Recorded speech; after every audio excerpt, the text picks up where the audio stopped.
Hi, I'm Annie. Today I'm going to talk about how I will die. And while I don't know for absolute sure how I will actually die, I have reason to believe that there's a good chance that I'll drown in my sleep. I have this risky habit that I can't seem to break, and I fear that it will be the end of me. When I say drowning in sleep, I mean actually, factually drowning in my sleep, or metaphorically drowning in sleep, drowning in the animal high sleep. So let's talk first about actually drowning in my sleep. I'm wondering if other people struggle with this same habitual risky behavior. And this is so fucking stupid. I cannot believe this is an issue. It's so dumb. And I can't believe I'm struggling so much to break this habit. Anyway, I keep a water bottle beside my bed at night, and throughout the night I take sips of water. I actually feel quite thirsty in my sleep and wake up frequently and take a sip. And I also pee a lot. And sometimes when I get up and I'm sitting on the toilet, I'm so kind of out of it that I sort of obsessively check and double check and recheck that I'm actually sitting on the toilet and that I'm actually awake, because I'm afraid that I'll pee in the bed. I'm afraid that I'm not actually sitting on the toilet, but I'm still asleep in the bed. So that's another sleep issue that I have. Anyway, I often take a sip of water in the middle of the night. I lay back down, I sleep on my back, and I fall asleep.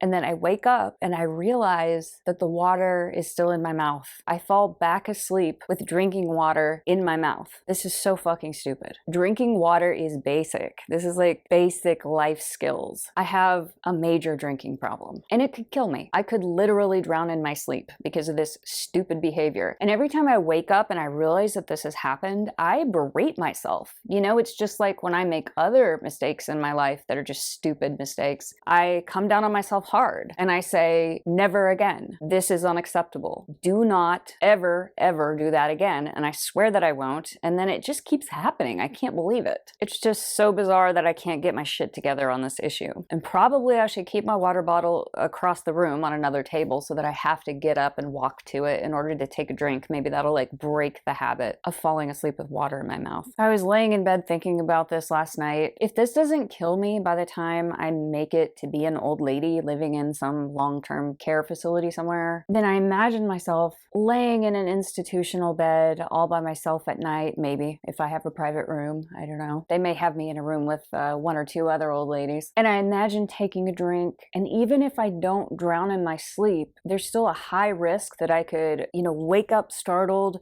aspirate some of the water, and get a bacterial infection in my lungs, which would kill me. So this happened again last night, and I was laying awake thinking about it, and I was just thinking about this phrase, drowning in my sleep. And I was thinking, hey, that is a really poetic description of what a person with high sleep must look like to an outside observer. And I'm talking about the animals. So my animals are consume, sleep, blast, play.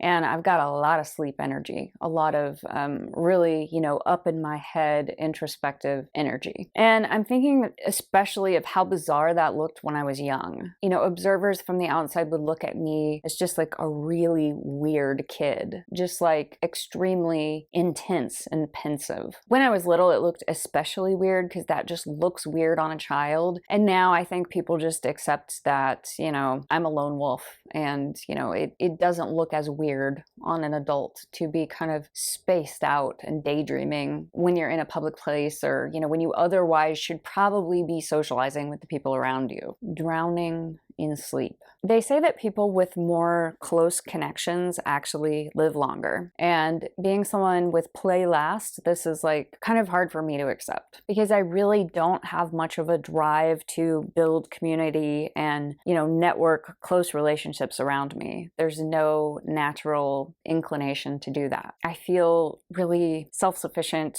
emotionally, socially on my own. I just don't feel a need for socializing the way that other people do. And it doesn't particularly excite me, and it seems kind of draining. So when I think about dying alone in a state-run long-term care facility, I never worry about who will visit me. It's just not something that I think about. I don't cultivate relationships now so that someone will visit me when I'm dying. It just doesn't cross my mind. What I always worry about is the availability and quality of the art supplies in the care home facility. I worry that there might not be crayons and paper paper or pipe cleaners or some kind of art supply that I can use to tinker and fiddle and make things, because that's what I like to do. And I worry if my hands will be steady enough to tinker. You know, will I have essential tremors, or will the arthritis in my hand be too bad? I mean, I already have arthritis, but how painful is it going to get as I get older? So I haven't put a whole lot of effort into cultivating a community around me because sleep is so high and play is last. And also, I often fall asleep with water in my mouth. So one way or another, I think the statistical probability of me drowning in my sleep is pretty high. So I'm just wondering if other people have this issue. Do you fall asleep with water in your mouth? Or am I just a singularly unique idiot that has a very bizarre drinking problem?